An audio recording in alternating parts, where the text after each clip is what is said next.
Hello everyone, Equipment War here, and welcome to my build guide for my classical Dual Wield Duelist. I'm gonna start by going over my passive skill tree, then my gear, and then my gems, and at the end I'm going to have some fun and some random maps. So let's get started. So for the skill tree, I start by taking the attack speed and the physical damage here in the beginning, then I went down, took this armor evasion and life, all the way down here and took Master Arena. Then I took Bravery and Art of the Gladiator. Moving down here, took Devilish. Moving down here, I took Golem's Blood. And here I have a unique Duel called Might and Influence, as you can see here. This Duel is really good if you're going for Dual Strike, which I'm using, which means that your offhand weapon will do splash damage to surrounding targets. You will do AoE damage. And also have a 20% chance to double the damage on your main hand weapon when you attack. If you don't want to use Dual Strike, you can use Cleave in this build instead, but then you just switch out your Might and Influence for Overwhelming Odds instead. You can see it on screen, that unique Duel. And none of these two Duels are particularly hard to get. You can probably trade with people, or you can get them through a quest reward in Act 5, if I don't misremember. But one important thing on just Might and Influence, this Dual socket here, I have more than this Dual socket in this build. You can only put your Might and Influence specifically in this socket here, in this place in the skill tree, because you need 40 dexterity in the radius, not allocated, just in the radius, for this Dual to start working. As you can see here, I have 10 dexterity here, 10 dexterity here, 10 dexterity here, and 10 dexterity here, which means it will work. But if you put it on another place in the tree, like here, you only have strength here, so the Duel will not work in this area. Just so we don't have any confusion. But let's continue with the skill tree. I took a Cloth and Chain, and then I went for a Blade Dancer and Swagger. I also have Iron Reflexes. This is not a must-have, it just depends on what type of gear you get. If you're getting gear with evasion on, you're getting armor instead of evasion. But if you just have pure armor gear on you, this one is not a must-have. So it's more or less depends on what type of gear you're going for. If you're going for split armor evasion or some invasion gear, or just going for armor. I also took the whole big wheel with dual wielding. I took Amber Dexterity and Blade Barrier. Blade Barrier for that nice increase to block chance. And also it increases my damage overall. Same thing with Amber Dexterity. Some nice damage and attack speed. So let's move on this skill tree. I went this way up here. I took Gladiator's Perseverance. Then I went down here. I took Brinkmanship. I took Bloodless. I have taken Soul of Steel, but this again is not a must-have, but it's just a nice survival bonus with some nice armor. But again, if you just want more damage, you can skip this little wheel here and just take some damage in the skill tree instead. But I like the extra protection. But you can go for more damage instead. I have Lust for Carnage, which is my main sort of getting my life back. Then I went for Juggernaut, Razor's Edge, and Blade Master. I also took Diamond Skin, again another defensive note. Again, not a must-have, but a really nice one. Here, as I also saw before, I have this Duel here with just some damage. I have some block chance on it, some increased damage when dual wielding, and increased attack speed. You can, if you want, and actually I'm recommending it, go with some life as well. But you can just go for a damage one as well. Moving on, I took Barbarism. And then I went for Resolute Innate. This is a non-crit build. You can make it to a crit build, but it will be quite hard to get the amount of crit you need for it to be worth it, in my opinion. But you have access to some really nice crit notes on the way, so you can go it for a crit build as well, but I opted not to do it. Then I went to the Marauder area, took Strong Arm, Born to Fight, Heart of the Warrior, and Warrior's Blood. And lastly, I went for another Dual socket here, with dual wield damage, increased melee damage, increased damage when dual wielding. Oh, actually it was increased chance to block. to went up here and take the big life wheel here and Path to War. And that is pretty much my skill tree. If you have any questions about it, please let me know. But before we go on, let's take a look at my ascendancy tree. I went for a gladiator, but you can do this build as a champion. But I absolutely love the chance to block, so I went for Painforged and then versatile combatant. I also have blood in the eye for some nice bleeding damage, bleeding chance, and gorgeous violence. And that is pretty much my skill tree. When it comes to the bandits, I just killed all of them. Or actually, either kill all of them or help Oak, but I recommend just killing all of them and take the 2 passive skill points in Act 2. So, with that out of the way, let's take a look at my my gear.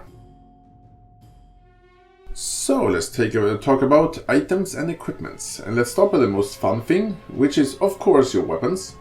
What you want for your weapon, you want as high attack speed and physical damage as you can get. And that is the same for both weapons. As high physical damage and attack speed as you can realistically get. For your rings and amulets, this ring in particular is a little bit special because it has 0.22% of physical damage is listed as mana. And this is my source of mana for this build. But in early game where your damage is not that high, this amount of mana leech will probably not be sufficient enough to sustain your dual strike or cleave or the skill of your choosing you want to use. So then I recommending in the skill tree, you can do a detour here by taking these dexterity notes here and get to this wheel here, which have both life leech and mana leech, which is spirit void. And this life and mana note here can be enough in many situations to sustain your mana needs. But if you need more, you can take this mana leech note here in spirit void if you really want that mana. So that is a detour you can do. You can always refound it later. But if you need a mana fix, you can just take these notes here. Let's get back to my items.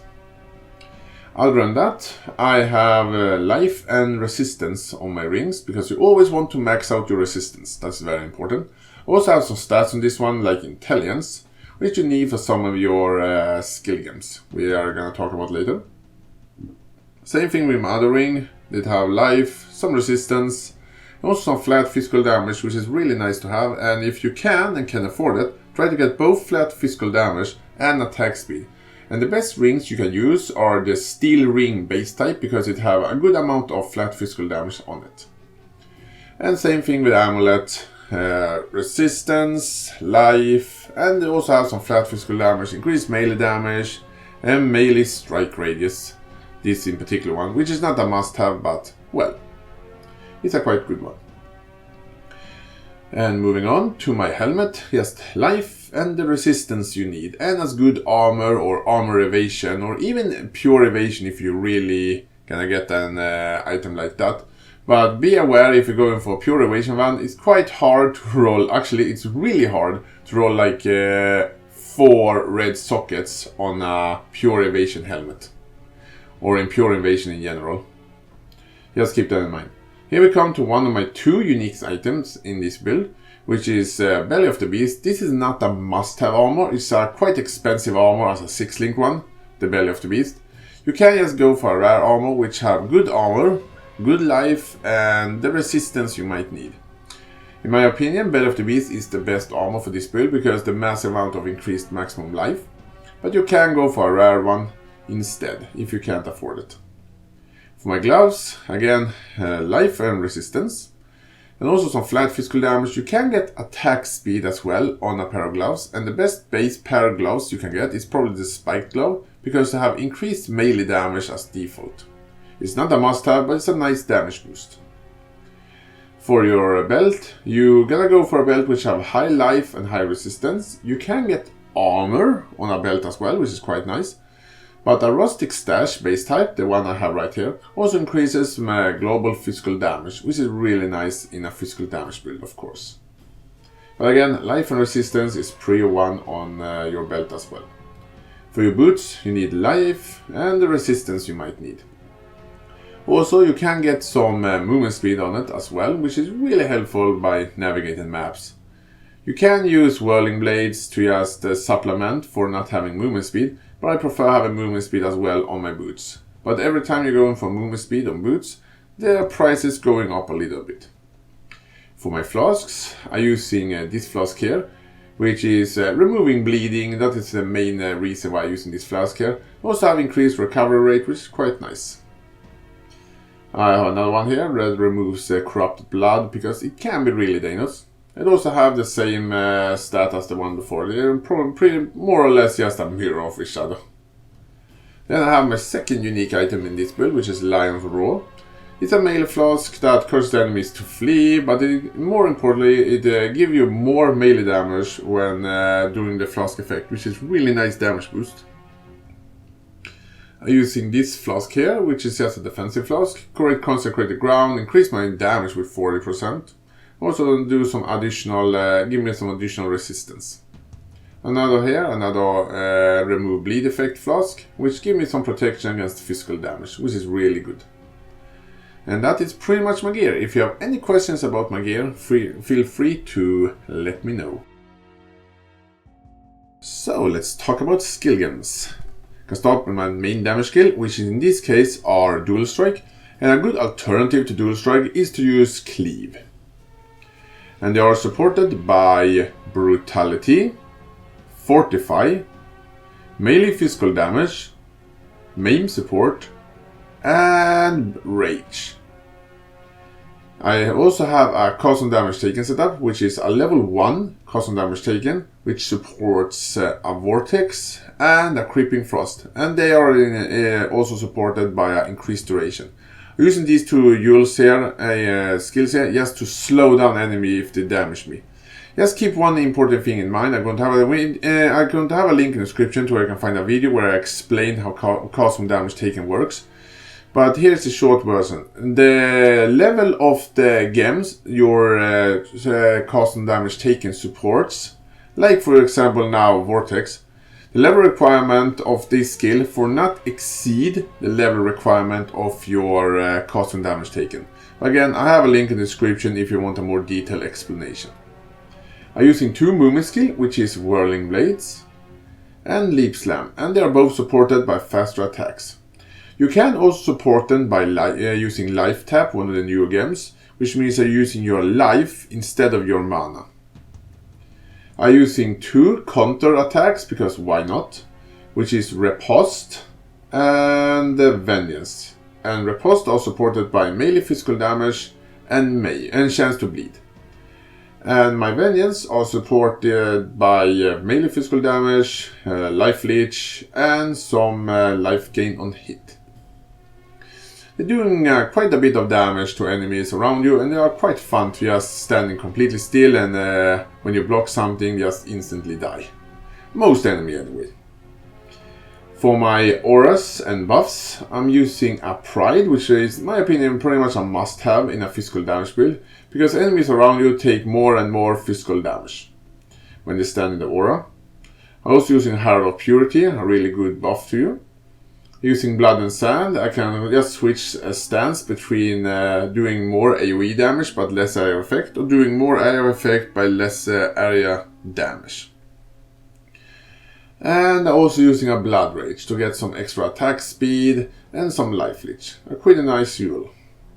And that's pretty much my skill game. If you have any questions about my skill games, please let me know. And that's pretty much my build guide. If you have any questions about the build, feel free to ask me in the comments. And I'm going to play this character in a little bit on some various maps and having some fun. I thank you for watching, and see you guys next time.